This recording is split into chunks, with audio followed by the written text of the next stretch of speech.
Hi, let me show you how to add app back to home screen on iPhone.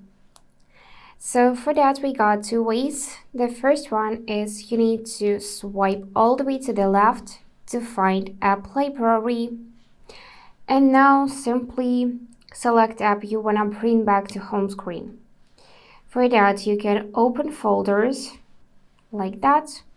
Or you can use the search bar and manually enter name of this app. If you want to add it from here, then you need to press and hold it like this. And here you'll see this top option, add to home screen. By clicking it, this app will be immediately added to your home screen. You can press and hold it like that and move to the next page, to the previous, and so on, or just change its position here. And if you want to add something from your folders, then you just need to press and hold the app as well and choose this option, add to home screen.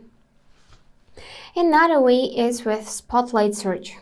So all you have to do is to swipe down from the tab. Here you'll see Siri suggestions and the Spotlight search. So just enter the name of this app you want to add to home screen, press and hold its icon, and choose this option, add to home screen. And voila, now it's back to this home screen page. So that's it for today. If this video was helpful, please subscribe, like, and comment. And I wish you all the best. Bye bye.